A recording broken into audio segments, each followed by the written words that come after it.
친구들 반가워요.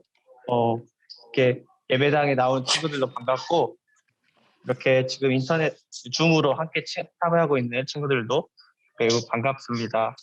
우리가 오늘 예배 잘 드렸으면 좋겠습니다. 준서님이 새로 작년 12월에 왔어요. 근데 드디어 3월, 3달 만에 다시 이렇게 친구들 얼굴 보게 돼서 지금 설레기도 하면서 좀 긴장도 됐는데 준서님이 약간 더듬고 실수하더라도 너그러운 친구들의 마음으로 잘 이해해줬으면 좋겠습니다.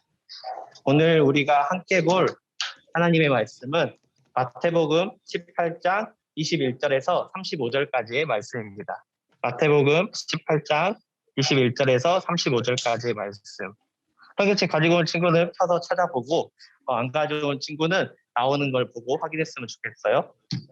말씀이 기니까 놀랐죠. 벌써 첫 설교인데 오자마자 이렇게 긴 말씀 읽으니까 당황하실 수 있어서 선생님이 다 읽진 않고 21절이랑 22절 그리고 마지막 35절만 우리가 함께 보도록 하겠습니다. 마태복음 18장 21절에서 35절까지의 말씀입니다.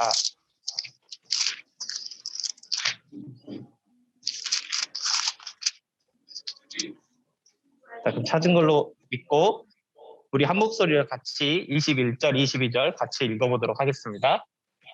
시작. 그때 베드로가 예수께 와서 물었습니다. 주여, 제 형제가 제게 죄를 지으면 몇 번이나 용서해야 합니까? 7번까지 해야 합니까? 예수께서 대답하셨습니다. 내가 너희에게 말한다. 7번만 아니라 7번이라도 용서해야 한다. 35절 같이 또 읽겠습니다. 시작. 만일 너희가 진심으로 자기 형제를 용서하지 않는다면 하늘에 계신 내 아버지께서도 너희에게 이와 같이 행하실 것이다. 아멘. 네. 오늘 말씀 제목은 용서할 줄 모르는 종 비유라는 제목 가지고 함께 말씀 나누도록 하겠습니다. 그 전에 우리 온라인으로 들어와 있는 친구들도 한번 얼굴 한번 켜볼까요? 준서님 얼굴 보고 싶어가지고 얼굴 한번 켜주세요. 준서님 잘 보여요? 준서님도 잘 보이? 준서님도 얼굴 잘 보이죠? 이제 자 우리 태민이, 세웅이, 제이, 채영이, 이채영이네. 채영이 황시연보다 축구 잘하는 누구지? 시연인가? 아무튼 얼굴 한번 켜주세요. 얼굴 한번 봅시다. 우리 이렇게 아이고 고마워요. 세용이, 시연이도, 태민이도 시연이, 황시연보다 축구 잘하면 누구야? 자기 이름으로 한번 바꿔주세요. 저요. 똑같은 사람이야. 오케이. 세용이도 아이고 세용이도 얼굴 켰고 신비도 그렇지. 시연이도 얼굴 한번 태민이도 얼굴 한번 켜보자. 어이구 우리 하은이도 들어와 있고 주원이도 들어와 있고 그러네. 좋아요. 임주원이야? 아이고 반갑습니다. 우리 각자의 자리에서 이렇게 기쁨이도 들어와 있고 은영이도 와 있고 우리 하은이도 있고 그리고 저희 천사도 있네. 천사도 많이 들어왔네요. 우리 각자 자리에서 그래도 우리 예배 잘 드려봅시다. 우리 실시간으로 참여하는 친구들은 조금은 약간 딜레이 있을 수 있어도 잘 감안하고 예배 드려줬으면 좋겠어요. 자, 그러면 이제 우리가 예배를 드려보도록 하겠습니다. 친구들은 혹시 학교에서 친구랑 싸우거나 아니면은 가족 형제랑 싸우거나 그런 적 있어요? 그쵸. 매동이면 친구랑도 싸운 적 분명 있을 거예요. 전도사님도 위로 3살 형이 있는데 형이랑 싸웠다고 말하고 싶지만 실제로는 좀 일방적으로 많이 좀 맞은 스타일인데 아무튼 분명 친구들끼리 싸운 적이 분명 있을 거예요. 근데 싸우고 나면 우리가 뭘 하죠 보통? 싸운 후에 완전 이제 싸우면 절교하나요? 너 이제 끝이야 나랑. 그렇죠. 화해를 하죠. 화해를 할 거예요. 화해를 하게 되면 우리가 아무래도 싸우다 보면 조금 더 잘못한 사람이 있잖아요. 그렇죠? 어느 조금이라도 잘못한 사람이 덜 잘못한 사람에게 여기 용서를 구할 거예요. 미안해, 내가 잘못했어 이러면은 그랬을 때 우리가 사과를 받아줄 거예요. 용서라는 것은 만약에 어떤 사람이 누군가에게 잘못을 했으면은 그 잘못을 당한 B에게 A가 나 잘못했다라고 사과를 구할 때 B라는 사람이 더 이상 이제 이 사람에게 나쁜 마음을 갖지 않겠다. 이 사람이 나에게 잘못을 했지만 내가 더 이상 나쁜 마음을 갖지 않고 자발적으로 용서해 주겠다. 이해해 주겠다. 더 이상 이 얘기를 하지 않겠다는 것을 용서라고 해요. 그래서 말했던 것처럼 자발적이어야 돼요. 용서가 자발적이어야 되지 자발적이지 않고 누군가에게 강제로 당하게 되면 그건 용서라고 볼 수 없어요.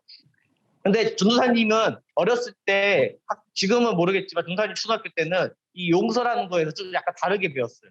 용서를 분명 싸우다 보면 이렇게 화해를 하고 용서해줘야 할 텐데 가끔씩은 화해하기 싫을 때도 있잖아요. 친구가 좀 마음에 안 들어요. 별로 여기 용서 아니 사과도 안 하는 거 그러면 안 받아줄 수도 있잖아요. 근데 전도사님 때는 용서를 안 받아주면 째째하네. 그것도 안 받아주네. 그것도 안 받아주네. 그렇게 이야기를 그렇게 받아들이는 경우가 있었어요. 그래가지고 전도사님은 조금 용서를 자발적이 아니라 남의 눈치 보느라 억지로 일부러 하게 되는 그런 경우도 있었던 것 같아요. 하지만 우리가 기억해야 될 것은 용서는 남에 의해서 억지로 하는 게 아니라 자발적으로 해야 진짜 용서라는 것을 우리가 기억했으면 좋겠어요. 그러면 오늘 갑자기 왜 전도사님이 용서 이야기를 하냐면 오늘 말씀에도 보면 용서에 관련된 제목만 봐도 용서할 줄 모르는 좋은 비유죠. 이 용서에 관련된 이야기가 나오기 때문이에요. 그래서 이 비유가 무엇인지 오늘 영상으로 한번 이 말씀 내용을 한 번 더 보도록 하겠습니다.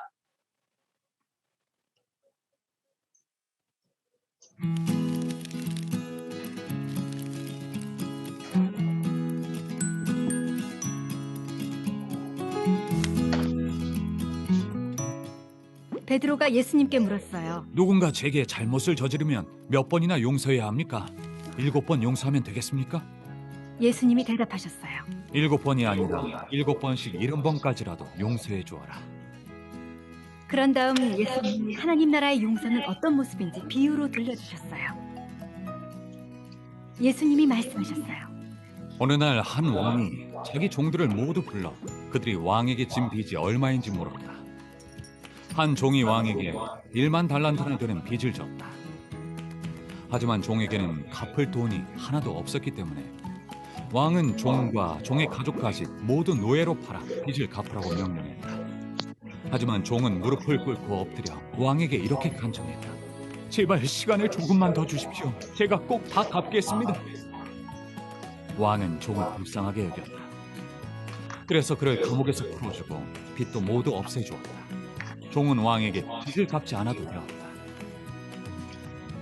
종이 왕의 앞을 떠나 길 가다가 자기에게 데나리온을 빚진 동료와 마주쳤다. 종은 그 사람의 멱살을 잡고 이렇게 호통쳤다. 나한테 진 빚을 갚아라. 동료가 종에게 무릎을 꿇고 엎드려 간청했다. 제발 시간을 조금만 더 주게. 내가 꼭 다 갚겠네. 하지만 종은 그의 간청을 무시하고 그를 감옥에 가두어 버렸다. 다른 종들이 이 일을 왕에게 알렸다. 왕은 자기가 용서해 주었던 종을 불러 이렇게 말했다. 이 악한 사람아, 나는 네가 결코 갚을 수 없는 큰 빚을 없애주었는데 너는 작은 빚도 용서해 줄 수 없었느냐? 왕은 화가 나서 종에게 벌을 내리고 원래 갚아야 했던 빚을 모두 갚으라고 했다. 너희가 서로를 용서하지 않으면 하늘에 계신 내 아버지께서 너희에게 이와 같이 하실 것이다.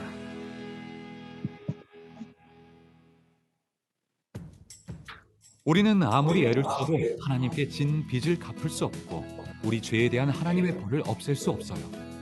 예수님은 우리의 죄값을 대신 치르고 우리 대신 벌을 받으려고 이 땅에 오셔서 십자가에서 죽으셨어요. 우리가 예수님을 믿으면 하나님은 우리 죄를 완전히 용서하세요. 이와 같이 우리도 다른 사람을 용서할 수 있어요.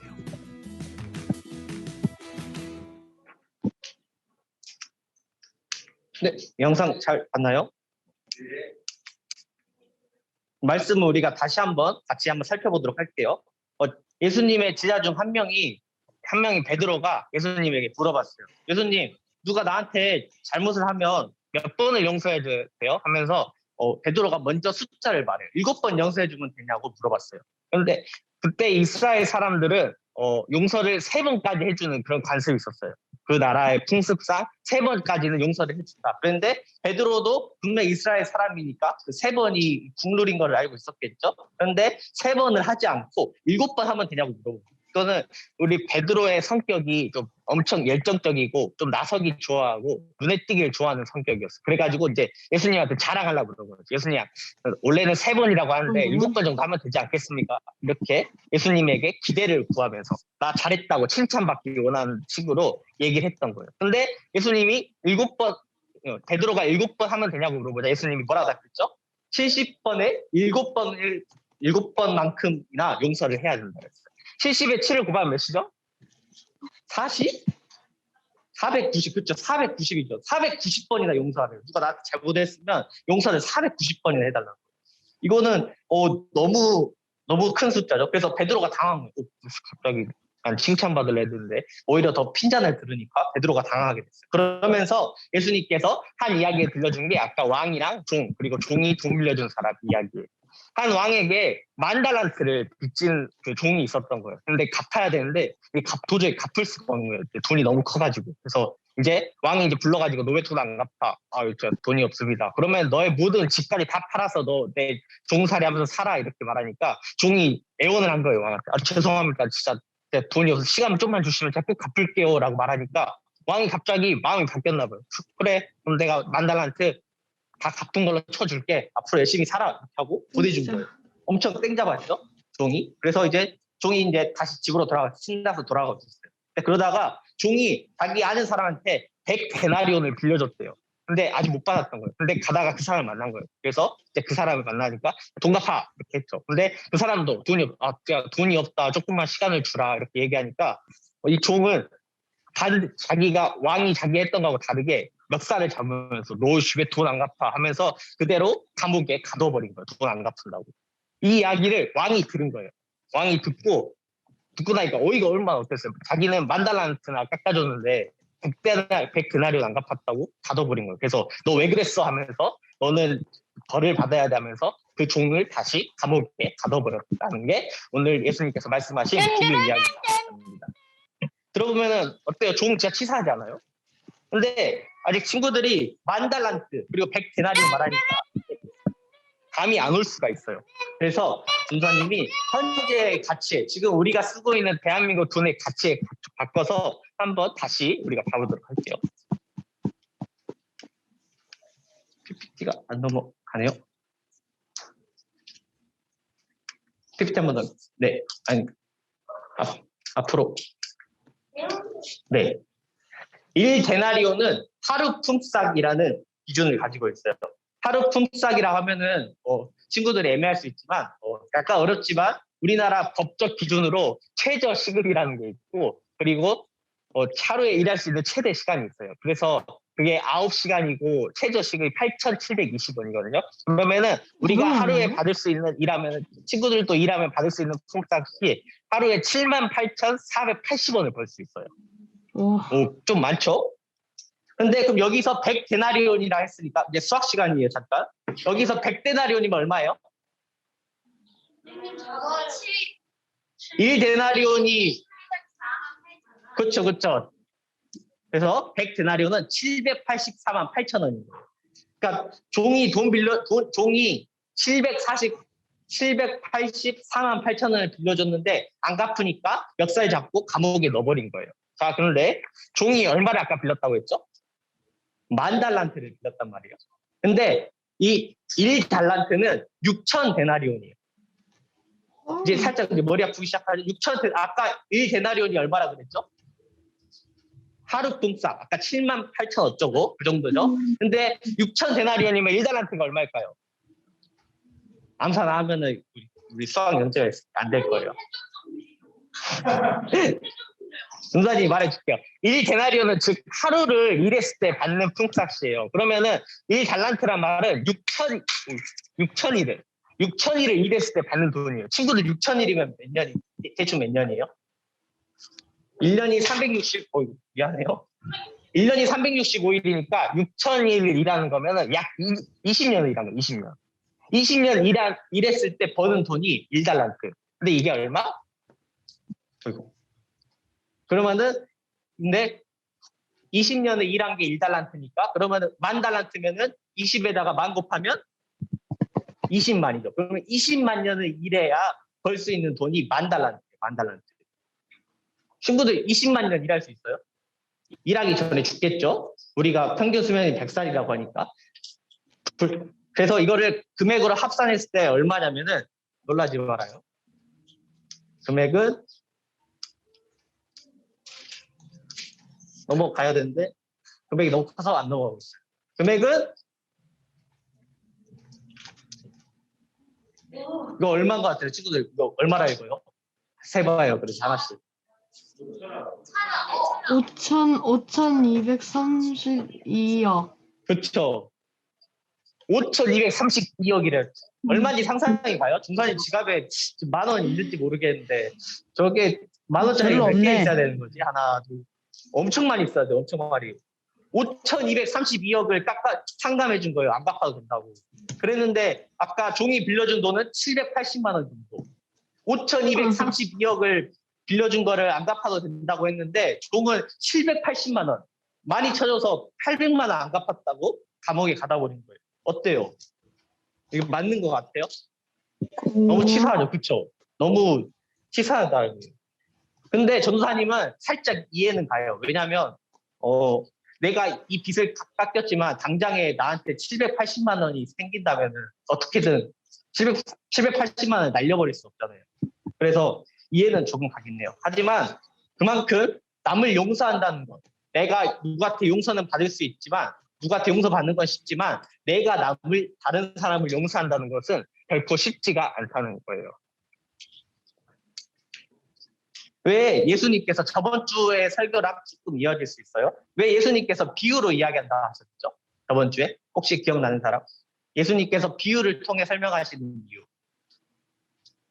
비유는 알기 쉽게 하기 위해서 예수님께서 하나님 나라를 전하는데 하나님 나라를 잘 알려주기 위해서 숨기려는 게 아니라 알려주기 위해서 비유를 사용한다 했어요. 비유를 통해서 더 잘 알 수 있도록.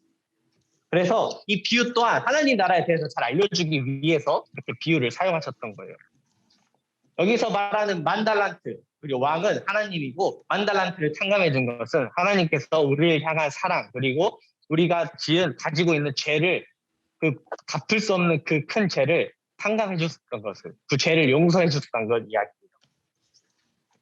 우리는 그 사랑을 갚을 방법이 없어요. 그런데 하나님께서는 갚지 않고 갚으라고 하는 게 아니라 그냥 그 값을 없애버린 거예요. 어떻게? 우리가 알고 있는 것처럼 예수님을 우리 땅에 보내주셔서 예수님의 십자가에서 죽으심으로 말미암아 우리가 갖고 있던 그 죄를 용서해 주신 거예요. 그런데 그 종이 빌려준 100데나리온은 우리가 그것의 의미는 우리가 다른 이들에게 죄를 용서해 주는 것을 의미하는 거예요. 우리는 하나님에게 갚을 수 없는, 우리가 해결할 수 없는 엄청나게 큰 죄를 용서를 받았어요. 그런데 정작 우리는 다른 사람이 나에게 잘못했을 때, 다른 사람이 나에게 죄를 지었을 때 우리는 쉽게 용서하지 못하고 있어요. 100데나리온 안 갚았다고 저 사람 뭐야, 너무 째째하다, 어떻게 사람이 저럴 수 있어 라고 생각할 수 있지만 실제로 우리 모습이라는 거예요. 남의 죄를 남을 용서하지 못하는, 남을 쉽게 용서하지 못하는 것이 실제 우리가 가지고 있는 모습이라는 거예요. 하지만 그럼에도 불구하고 오늘 말씀 35절에서 보면 예수님께서 이렇게 말씀하셨어요. 만일 너희가 진심으로 자기 형제를 용서하지 않는다면 하늘에 계신 내 아버지께서도 너희에게 이와 같이 행하실 것이다. 이게 무슨 의미예요? 만약 너가 너의 다른 사람을 용서하지 않는다면 하늘에 계신 하나님께서도 너를 용서하지 않을 것이다 라고 말씀하시는 거예요. 그런데 우리는 이미 용서를 받았어요. 그렇죠?